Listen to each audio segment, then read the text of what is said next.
सावधान। नमो अरिहन्ताणं नमो सिद्धाणं नमो आयर्याणं नमो उवज्झायाणं नमो लोहे सब्बसाहुणं। मंगलम भगवान वीरो मंगलम गौतमो गणी मंगलम कुंद कुंदार्यो जैन धर्मोस्तु मंगलम। सर्वमंगल मांगल्यम सर्वकल्याणकारकम प्रधानम सर्वधर्माणां जैनम जयतु शासनम जैनम जयतु शासनम जैनम जयतु शासनम। अभी लॉकडाउन में हम सब घर पे बैठे हुए हैं और अभी हमारे शाश्वत पर्व दशलक्षण महापर्व भी कल से प्रारंभ हो चुके हैं। आज उसका दूसरा दिन उत्तम माधव का दिन है और आज संभावना भगवान का मोक्ष कल्याणक भी है। आज के दिन आठों कर्मों का अभाव करके अपने स्वरूप की आराधना करके अपने स्वरूप में लीन होकर तीर्थंकर संभवनाथ भगवान समय से कैसे मोक्ष पधारे, उनके चरण कमलों में हम मनोवचन काय से बारंबार नमस्कार करें। हमारी बात चल रही है कि शांत रहने का क्या उपाय है, कि वास्तव में हम अनादि से दुखी जो हो रहे हैं, वास्तव में दुख से मुक्ति का क्या उपाय है और दुख से मुक्ति कैसे हो और दुख के काल में भी हम शांत कैसे रहें, इस पर हमारी चर्चा चल रही है, जिसमें हम समता षोडशी के माध्यम से चर्चा कर रहे हैं। जिसमें पहले 6 श्लोकों पर हमारी पिछले 4 दिनों में चर्चा हो चुकी है, उसको हम एक बार साथ साथ बोलेंगे और जो हमने चर्चा की है 4 दिनों में, उस चर्चा को ध्यान में रखते हुए भाव भाषण करते हुए पढ़ेंगे 6 श्लोक को, फिर आगे हम आगे की बात लेंगे। सम्मिता, आप सभी साथ में बोल सकते हो। सम्मिता रस का पान करो, अनुभवे रस का पान करो, शांत रहो सहज सदा ही शांत रहो। नहीं अशांति का कुछ कारण, ज्ञान दृष्टि से देख अहो। क्यों पर लक्ष्य करे रे मूर्ख, तेरे से सब भिन्न अहो। देह भिन्न है कर्म भिन्न है, उदय आदि भी भिन्न अहो। नहीं अधीन है तेरे कोई, सब स्वाधीन परिणमित हो। पर नहीं तुझसे कहता कुछ भी, सुख दुख का कारण नहीं हो। करके मूढ़ कल्पना मिथ्या, तू ही व्यर्थ आकुलित हो। इष्ट अनिष्ट न कोई जग में, मात्र ज्ञान के गेय अहो। हो निरपेक्ष करो निज अनुभव, बाधक तुमको कोई न हो। तुम स्वभाव से ही आनंद में, पर से सुख तो लेस न हो। झूठी आशा तृष्णा छोड़ो, जिन वचनों में चित्त धरो। परिद्रव्यों का दोष न देखो, क्रोध अग्नि में नहीं जलो। नहीं चाहो अनुरूप प्रवर्तन, भेद ज्ञान ध्रुव दृष्टि धरो। यहाँ तक हमारी चर्चा हो गई थी। यहाँ तक हमने जाना कि किस तरह से हम अनादि से मिथ्या कल्पना करके पर को अपने आधीन समझकर पर का परिणमन हम करने वाले हैं ऐसा समझकर, देह कलम और उदय की भिन्नता न समझकर, पर में लक्ष्य करके, पर द्रव्यों को इष्ट अनिष्ट मानकर और झूठी आशा रख रख कर पर द्रव्यों से हम निरंतर आकुल व्याकुल हो रहे हैं। तो उससे बचने का उपाय हमने इन 6 श्लोकों में जाना था। अभी उन 7वां श्लोक लेते हैं। जो होता है वह होने दो, होनी को स्वीकार करो, कर्तापन का भाव न लाओ, निज हित का पुरुषार्थ करो। क्या कह रहे हैं यहाँ पर कि जो होता है वह होने दो, होनी को स्वीकार करो, कि जो हो रहा है उसको होने दो, क्योंकि तुम करने वाले नहीं हो, तुम तो सिर्फ जानने वाले हो। वो तो तुम्हारे गेरूप हो रहे हैं। अरे अनंत बल के धनी तीर्थंकर परमेष्टि केवली भगवान, वो जो हो रहा है उसको होने दे रहे हैं, उसको होने को स्वीकार कर रहे हैं, कि उनके ज्ञान में प्रति समय तीनों लोकों के सभी द्रव्य गुण पर्याय इस समय में प्रत्यक्ष झलक रहे हैं। कि जैसा आज से 10 साल बाद होने वाला है जो घटना, वो घटना उनके ज्ञान में अभी इसी समय प्रत्यक्ष झलक रही है। जैसी घटना होने वाली है वैसी घटना एज इट इज, जैसा है वैसा की वैसा उनकी झलक रहा है ज्ञान में, लेकिन फिर भी वो अपने ज्ञान में ही लीन है। जो होता है वह होने दो।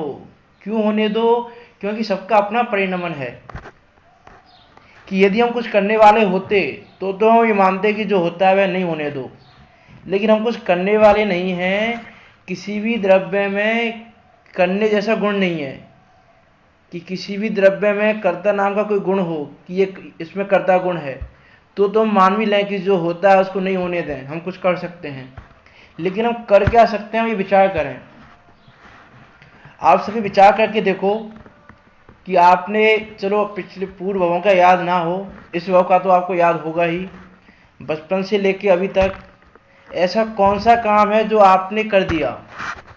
कि ऐसे बहुत सारे काम होंगे जिनको आपने सोचा होगा कि ये काम ऐसे हो, लेकिन ऐसे नहीं हुआ। कि आप बताओ कि इस संसार में अभी इस इंडिया में, मान लें हम बाहर नहीं जाएं यदि, तो इंडिया में जो भी बच्चे पढ़ रहे हैं वो सारे बच्चे क्या क्या चाहते हैं कि हम कलेक्टर बन जाएं, हम किसी अच्छी पोस्ट पर चले जाएं। कोई भी एक सिंगल बंदा ऐसा चाहता है कि नहीं हम तो गरीब ही रहें, या फिर हम तो किसी नीची पोस्ट पर ही रहें, या हम तो कोई छोटी मोटी जॉब करें? ऐसा कोई चाहता है कि कोई नहीं चाहता। और सब प्रयत्न भी करते हैं, लेकिन फिर भी हर किसी को तो ऊंची पोस्ट नहीं मिलती। कि जो होता है वह होने दो। कि केवली भगवान ने जिसका ऐसा परिणमन देखा होगा, जिसका ऐसा पुण्य का उदय होगा, उसको वैसे निमित्त अपने आप ही मिलेंगे। कि हम क्या कह रहे हैं, हम कर्तापन की इच्छा लिए हुए हैं कि हम कुछ कर दें। जैसे का एग्जाम्पल लिया था ना नारायण श्री कृष्ण का, कि कितने बलवान थे नारायण कितने बलवान होते हैं, ये आप यदि प्रथम योग में पढ़ें तो आप देखें कि कितने बलवान जीव हैं, ऐसे जो महापुरुष हैं, शलाका पुरुषों में जिनकी गिनती आती है। जब द्वारिका जलने लगी तो वो किसी एक व्यक्ति को नहीं बचा सके।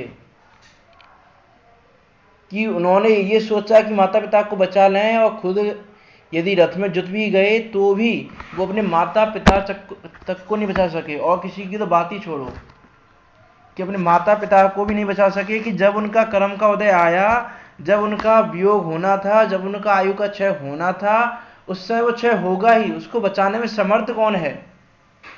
कि उसको बचाने में स्वयं जिनेंद्र भगवान भी समर्थ नहीं है, तो किसी और की क्या बात करें। कि अरे नेमिना भगवान उसी घर के थे, नारायण श्री कृष्ण उनके चचेरे भाई थे, नारायण श्री कृष्ण के माता पिता उनके माता पिता जैसे थे।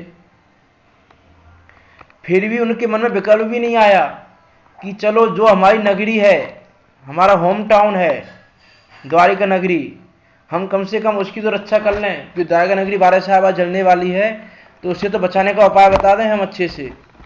और उपाय बता भी दें तो भी वो उपाय टलने वाला नहीं है, तो उपाय बताने का विकल्प भी नहीं आता कि उपाय बताने का विकल्प तो आता हो कि भाई हम ये बता दें आपको कि क्या उपाय है, कैसे कैसे घटना घटेगी, तो मतलब कोई विकल्प नहीं आता। क्यों नहीं आता विकल्प? क्योंकि जो होता है वह होने दो, होनी को स्वीकार करो, कि उस होनी को स्वीकार करो। उस होनी को स्वीकार करने का नाम है समता भाव। कि रोग हुआ शरीर में तो होने दो, रोग गया शरीर से तो जाने दो, कोई विपदा आई तो आने दो, विपदा गई तो जाने दो, महामारी आई तो आने दो, महामारी गई तो जाने दो। कि होनी को स्वीकार करो, कि जो हो रहा है उसको एज इट इज स्वीकार करना सीखो। लेकिन हम क्यों नहीं स्वीकार कर पाते होनी को? कि हम होनी को इसलिए स्वीकार नहीं कर पाते क्योंकि हमने कर्तृत्व भाव को पुष्ट किया हुआ है। कि हमारा कर्तृत्व भाव अनादि से इतना पुष्ट हो रखा है कि हम शांति से बैठ नहीं पाते, हम होनी को स्वीकार ही नहीं कर पाते। कर्तृत्व भाव हमारा इतना पुष्ट है, कुछ ना कुछ करना चाहते हैं, बिना किए हम एक मिनट नहीं बैठ पाते, और हर काम अपनी इच्छा के अनुसार करना चाहते हैं हम, लेकिन हमारी इच्छा पूरी होती नहीं। कल भी हमने आत्मानुशासन का, आचार्य गुणवत्त द्वारा रचित आत्मानुशासन का भी एक उदाहरण लिया था आपके सामने, आपने क्लास में सुना होगा। तो इच्छाएं तो सब जीवों की अनंत हैं, अब किसकी कितनी इच्छाएं पूरी हों। कि भाई जैसे हमने अभी लॉ का एग्जाम्पल लिया कि इंडिया के सारे स्टूडेंट की इच्छा है कि हम कलेक्टर बन जाएं, हम IAS का एग्जाम टॉप कर लें। इच्छा तो सबकी है, लेकिन उस कलेक्टर की पोस्ट तो निश्चित है कि इतनी ही कलेक्टर की पोस्ट है ऑल ओवर इंडिया में, और टॉप भी कोई करेगा तो एक ही करेगा। अब मान लो कि 10,000 स्टूडेंट ने एग्जाम दिया सपोज, और कलेक्टर की पोस्ट है 500, तो 500 ही कलेक्टर बन पाएंगे, 10,000 तो नहीं बन पाएंगे। अब इच्छाएं तो 10,000 की 10,000 जीवों की है कलेक्टर बनने की, और पोस्टें केवल 500, तो बताओ किसकी कितनी इच्छाएं पूरी हों। तो इसलिए इच्छा तो पूर्ण नहीं हो सकती, क्योंकि प्रत्येक जीव की इच्छा अनंत है। ऐसा नहीं एक इच्छा हो, एक इच्छा पूरी होती नहीं, उससे पहले दूसरी इच्छा हो जाती है। तो इच्छा तो जीव की अनंत है, लेकिन वो वस्तु हैं जो जिन वस्तुओं को पाना चाहता है वो वस्तुएं निश्चित हैं, उनकी क्वांटिटी डिसाइड है कि उनकी क्वांटिटी इतनी ही है। अब किसको कितनी मिलेगी, तो किसी की इच्छा पूरी नहीं होने वाली। इसीलिए इच्छा पूरी हो जाए संभव नहीं है, इसलिए इच्छा करना छोड़ के जो हो रहा है वह होने दो, होने को स्वीकार करो। अब देखो इसमें ऐसा नहीं कि स्वच्छंदी हो जाए कि ठीक है कि कलेक्टर बनना हुआ तो बन जाएंगे, कि नहीं कलेक्टर बनना हुआ तो बन जाएंगे, वो बात ठीक है, लेकिन अपने पुरुषार्थ के बिना नहीं बनोगे, पुरुषार्थ तो आपको करना पड़ेगा।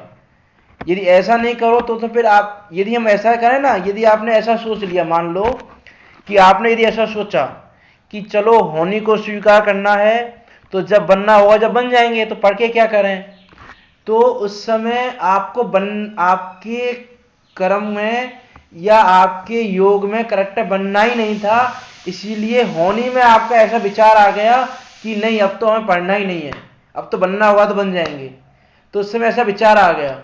तो ऐसा विचार भी ना आए मन में, पुरुषार्थ तो करें, अपना पुरुषार्थ तो हमको करना है। पुरुषार्थ नहीं करेंगे, यदि हम अनंत जीवों को देखें कि जो अनंतानंद सिद्ध हुए हैं, हो रहे हैं, होंगे, वो सब पुरुषार्थ करके ही हो रहे हैं, कि बिना पुरुषार्थ करके तो वो भी नहीं हुए, जो भी सिद्ध हुए हैं, हो रहे हैं, होंगे। समय शाह जी में आचार्य हरमचंद ने करस लिखा ये, अब तक जो भी सिद्ध हुए या आगे होंगे वो सब महिमा जानो तुम भेद विज्ञान की। भेद विज्ञान अतः सिद्धा सिद्धा ये किल केचना, अस्य एव अभाव तो बद्धा बद्धा ये किल केचना। उन्होंने संवादिकार में ये करस लिया आचार्य हरमचंद देव ने, कि अब तक जो भी सिद्ध हुए हैं, हो रहे हैं व होंगे, वो सब भेद ज्ञान के बल से ही हो रहे हैं।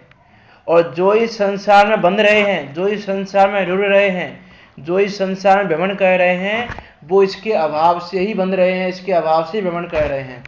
तो वेद ज्ञान से बल के सिद्ध हो रहे हैं, तो वेद ज्ञान करना तो पड़ेगा हमको, उसके लिए पुरुषार्थ तो हमको करना पड़ेगा, कि चाहे वो जिसका जब मोक्ष होना है, मोक्ष तभी होगा, आगे पीछे नहीं होगा। ये तो नक्की है कि जब केवली भगवान ने जिसका देखा है तभी होगा। कि आदिनाथ भगवान ने मारीची के जीव का मोक्ष 24वें तीर्थंकर के रूप में चौथे काल के एंड में देखा है, तो एंड में ही होगा, लेकिन पुरुषार्थ तो उसको करना पड़ेगा। कि ऐसा नहीं है कि जैसे तीर्थंकर के जीव ने जन्म लिया तो सबको पता है कि ये चरम शरीरी हैं, इसी भव से इनको मोक्ष जाना है, तो ये बिना पुरुषार्थ किए तो मोक्ष नहीं गए। उन्होंने ही पुरुषार्थ किया, संसार अवस्था को त्यागा, मुनि दीक्षा धारण की, तप किया, अपने स्वरूप में लीन हुए और अपने स्वरूप में लीन होके कर्मों का क्षय करके वो मोक्ष को गए। कि चाहे वो चरम शरीरी थे तो भी उनको पुरुषार्थ तो करना पड़ा, कि पुरुषार्थ तो करना पड़ेगा, बिना पुरुषार्थ के नहीं होगा तो उसमें स्वच्छंदी ना हो। हमारी प्रॉब्लम क्या है कि हम जिनागम को पढ़कर स्वच्छंदी हो जाते हैं कि जो जो देखी बीत रागने सो सो होती बीरा रे, अनहोनी होसी ना कबहु काहे होत अधीरा रे। कि जो जो देखी बीत रागने सो सो होती बीरा रे, कि जो जो भीतरा भगवान ने देखी है वही वही होती है, अनहोनी होसी ना कबहु, कि ऐसी कोई भी क्रिया नहीं है कि जो अनहोनी हो जाए। जैसे कहते हैं ना अनहोनी हो गई, कि अनहोनी कुछ नहीं होती, होनी ही होती है। जो होना होता है वही होता है, अनहोनी नाम की कोई चीज नहीं है। वो हमको अनहोनी लगती है, क्यों? क्योंकि हमारी इच्छा के प्रतिकूल हुई है, कि जैसी हमारी इच्छा थी वैसा नहीं हुआ। कि जैसे नारायण श्री कृष्ण का ये एग्जाम्पल अभी हमने लिया कि वो माता पिता को नहीं बचा पाए, तो वो क्या सोचेंगे, ये होनी को स्वीकार नहीं करेंगे, तो ये इच्छा करेंगे, कर्तापन का भाव लाएंगे, तो अनहोनी हो गई कि माता पिता को नहीं बचा पाए। लेकिन वो अनहोनी नहीं हुई, वो होनी ही हुई है, कि ऐसा ही होना था तो हुआ है। तो जो जो देखी बीत रागने सो सो होती बीरा रे, अनहोनी होसी ना कबहु काहे होत अधीरा रे। कि तुम बेमतलब अधीर क्यों हो रहे हो, तुम बेमतलब दुखी आकुल व्याकुल क्यों हो रहे हो? उसे होनी को स्वीकार करो। होनी के स्वीकार करने में वास्तव में समता है, होनी के स्वीकार करने में तुम्हारा पुरुषार्थ है। बाकी होनी को तो इस संसार में अनंत जीव हैं, वो स्वीकार नहीं कर रहे तो भ्रमण कर रहे हैं, तो उसमें तुमने कौन सा पुरुषार्थ कर लिया? तुम्हारा पुरुषार्थ तो यह है कि तो होनी को स्वीकार करो, तो तुमने कुछ पुरुषार्थ किया, नहीं तो क्या पुरुषार्थ किया? कि जैसे आचार्य कुंद ने समय साजी में लिखा तीसरी गाथा में, अब तक सुनी अनुभूत परिचित भोग बंधन की कथा। चौथी गाथा है कि अब तक सुनी अनुभूत परिचित भोग बंधन की कथा, कि अब तक हमने भोग की बंधनों की कथाएं तो बहुत सुनी हैं, परिचय में ली हैं, अनुभव में ली हैं, लेकिन सिर्फ एक अपने गायक भाव की कथा नहीं सुनी, अपने गायक भाव को परिचय में नहीं लिया, अपने गायक भाव का अनुभव नहीं किया। तो जो काम हमने अनादिकाल से कर ही रहे हैं, उस काम को यदि हम अभी भी करें तो हमने क्या काम किया नया? उस काम को तो अनादि से भी कर ही रहे हैं हम, तो हमारा पुरुषार्थ क्या हुआ? कि वास्तव में दुर्लभ मनुष्य पर्याय को पाने की सार्थकता क्या रही? तो इसीलिए हम उस होनी को स्वीकार करें कि जो होता है वह होने दो, उसमें तुम कुछ कर भी नहीं सकते, करने का भाव करो, करने के भाव से तुम्हारा ही संसार भरेगा और इसके अलावा कुछ नहीं होगा। कि देखो, इससे ऐसा नहीं कि स्वच्छंदी भी नहीं होना है हमें और करने का भाव भी नहीं करना है, कि सहज रूप से रहो, कि ज्ञानी जीव सहज रूप से सहज रूप से रहते हैं, कि उपसर्ग होना है तो होगा ही, उपसर्ग हो रहा है तो होने दो, उपसर्ग टल गया तो टलने दो। कि जिसपे उपसर्ग हुआ, जैसे यशोधर मुनिराज हैं, उन पर मरा हुआ सर्प डाला गया तो होना था ऐसा, तो उन्होंने होनी को स्वीकार किया और होनी को स्वीकार करके अपने स्वरूप में लीन हो गए। और जब 3 दिन बाद वो उपसर्ग टलना था तो रानी चेलना और राजा सैनिक ने आके उपसर्ग का निवारण कर दिया, तो उपसर्ग का निवारण हो गया तो होने दो। कि ना तो उपसर्ग होने में दुखी हैं और ना उपसर्ग हटने में सुखी हैं, कि वो तो प्रति समय सुखी हैं, क्योंकि होनी को उन्होंने स्वीकार किया हुआ है, समता भाव धारण किया हुआ है। कि आवे सो आनन हारा, जावे सो जानन हारा, है ना? कि जो आना है वो आए, जो जाना है वो जाए। मैं तो सिर्फ एक जाननहार हूं, एक गायक मात्र हूं, मैं तो सिर्फ जानने वाला हूं। कि जैसे दर्पण रखा हुआ है, अब दर्पण के सामने अग्नि आई, कभी मयूर आया, कभी कोई और चीज आई, कभी कोई अनेक वस्तुएं आई, तो वस्तुएं आई और गई, लेकिन दर्पण में उन्होंने कुछ भी नहीं किया। अब दर्पण ये सोचे कि अग्नि आई तो अग्नि को मैं रख लूँ अपने पास, अग्नि मेरी हो गई। जैसे पंडित टोडामल जी एक एग्जाम्पल देते हैं मोक्षमार्ग प्रकाशक में कि जैसे कोई जीव कहीं जा रहा है कोई मनुष्य कहीं जा रहा है और वो रात्रि में कहीं पर विश्राम करने के लिए रुक गया, किसी पर्वत पर, किसी वन में, कहीं पर भी विश्राम करने के लिए रुक गया। अब वहाँ पर कोई राजा की सेना आई और राजा की सेना ने भी वहाँ नाइट स्टे किया अपना, तो जितनी उसकी सेना थी, जितने हाथी थे, घोड़े थे, वो सब वहाँ आकर बैठ गए। अब जब वो व्यक्ति उठा और वो ये सोचे कि ये सब चीज़ें मेरी हैं, तो वास्तव में वो चीज़ें उसकी नहीं है, वो तो उसका खुद का ऐसा भाव है बस कि ये सारी चीज़ें मेरी हैं। वैसे ही दर्पण के सामने अग्नि आई, मयूर आया और कोई पशु आया, पक्षी आया और कोई वस्तु आई, जो ही वस्तुएं आई, ये दर्पण ये मान ले कि ये अग्नि मुझ में दिखी तो मेरी हो गई, वो मयूर मुझ में दिखा तो मेरा हो गया, ये वस्तु मुझ में दिखी तो मेरी हो गई। तो उसकी ये मूर्ख भरी कल्पनाएं हैं। यदि मान लो दर्पण ऐसा मानने लग जाए, सपोज करो, वैसे तो अचेतन पदार्थ है दर्पण, एक एग्जाम्पल में यदि हम लें कि दर्पण ऐसा मानने लग जाए कि अग्नि दिखी तो अग्नि को अपना मान ले, मयूर दिखा तो मयूर को अपना मान ले, और कोई वस्तु दिखी तो उसको अपना मान ले, तो उसको क्या कहेंगे हम कि देखो कितना मूर्ख है, कि वो चीज़ तो इसमें जा ही नहीं रही है अंदर, वो तो इसमें बस झलक रही है, इसमें दिख रही है, फिर ये अपना क्यों मान रहा है। तो उसको हम वहाँ पर कहेंगे कि ये मूर्खता भरी क्रिया कर रहा है। तो वैसे ही हम भी अनादि से लेके अब तक वही मूर्खतापूर्ण क्रिया कर रहे हैं कि जो हमारे ज्ञान में झलका उसको हमने अपना मान लिया, कि जो ये झलका उसको हमने अपना मान लिया। स्त्री, पुत्र, माता, पिता, परद्रव्य, पूरा संसार, जितना भी 9 कर्म है, जितने भी 9 कर्म का हमको संयोग हो रहा है, वो सब हमारे ज्ञान के ज्ञेय मात्र हैं और सबको हमने अपना मान लिया कि मकान किसका, मेरा। और देखो हम स्वसंधि क्यों हो जाते हैं, क्योंकि आगम में भी लिखा आता है, आगम में लिखा आता है कि ये मकान मेरा, ऐसा आगम भी कह सकता है, आगम में लिखा हुआ भी मिल सकता है आपको कि ये मकान किसका, ये मकान आपका है, मिलेगा आगम में कथन भी मिल जाएगा, ऐसा आपको नहीं, ऐसा नहीं मिलेगा। लेकिन हम उसको पढ़ के स्वसंधि हो जाएंगे कि आगम में तो लिखा है कि ये मकान हमारा है, तो फिर आप क्यों कह रहे हो कि हमारा नहीं है, हम क्यों नहीं कह रहे हैं इसमें अपनापन। कि हम वहाँ पर समझें कि आगम में यदि ये कथन आया है कहीं पर, ये कथन आपका है, तो वो कथन कैसे आया है कि उपचारित असद्भुत व्यवहार ने से आया है, कि उपचारित असद्भुत व्यवहार ने लौकिकता निभाने के लिए, एक व्यवहार में करने के लिए उस चीज़ को कहता है कि यदि ऐसा नहीं कहें, यदि हम तो शिष्टाचार का पालन नहीं होगा, एक लौकिक व्यवहार का पालन नहीं होगा, यदि ऐसा व्यवहार ने से नहीं कहें तो हम फिर, हमारा घर कोई सा नहीं है तो किसी भी घर में चले जाएंगे, हम किसी को भी अपना मान लेंगे, तो ऐसा वो पॉसिबल नहीं है। क्योंकि ऐसे फिर तो उसमें पूरे विश्व में हाहाकार मच जाएगा कि कोई भी किसी भी घर में जाएगा, कोई भी किसी को अपना मानेगा, कोई कुछ भी करेगा, तो फिर वो तो हाहाकार मच जाएगा विश्व में।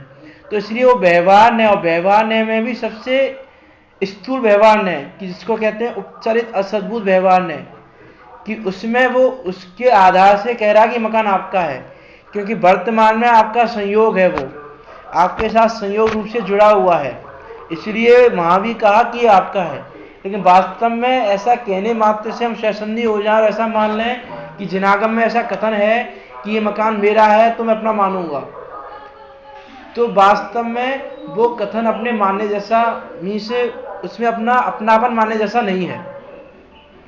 तो इसीलिए कहा कि ये जैनागम बहुत उत्कृष्ट जैन धर्म है। क्यों है जैन धर्म उत्कृष्ट बाकी धर्मों से? क्योंकि वो स्वादवाद और अनेकांश से युक्त है, कि बाकी धर्म तो क्या है, एकांश से युक्त हैं, कि ऐसा है तो ऐसा ही है। तो ये जैनागम ऐसा नहीं कहता, जैन धर्म ऐसा नहीं कहता कि ऐसा है तो ऐसा ही है, कि उसमें कोई ना कोई अपेक्षा है। तो यदि हम अपेक्षा नहीं लगाएं तो हम किसी से कुछ कह नहीं सकते, ना कुछ मान सकते हैं। यदि हम स्वादवाद अनेकांत ना लगाएं तो आप किसी भी घटना को, किसी भी चीज़ को ले लें तो ना हम किसी को समझा पाएंगे, कि समझाने का जितना भी कथन है, जिनैन देव ने या आचार्यों ने जितना भी समझाया है वो सब किससे समझाया है हमको? स्वादवाद और अनेकांश से, कि बिना स्वादवाद अनेकांश से समझाया भी नहीं जा सकता। क्यों नहीं समझाया जा सकता? जैसे मान लो, वैसे विषयांतर हो रहा है, विषय उसको उसको भी आगे जो ले लेते हैं उसको एक बार, कि जैसे मान लो 2 मटके रखे हैं सामने, एक मटके में पानी भरा हुआ है, एक मटके में घी भरा हुआ है। अब यदि हम परमार्थ से मान लो हमें किसी को बताना है कि आपको पानी का मटका उठाना है, तो बताओ कैसे बताएंगे उसको? यदि हम स्वाद नहीं लगाएंगे वहां पर, तो हम उसको बता नहीं सकते कि पानी का मटका उठा लो, पानी का मटका ये वाला है। वो बताने के लिए भी हमको स्वाद लगाना पड़ेगा, क्योंकि देखो यथार्थ से तो दोनों मटके किससे हैं? मिट्टी के हैं।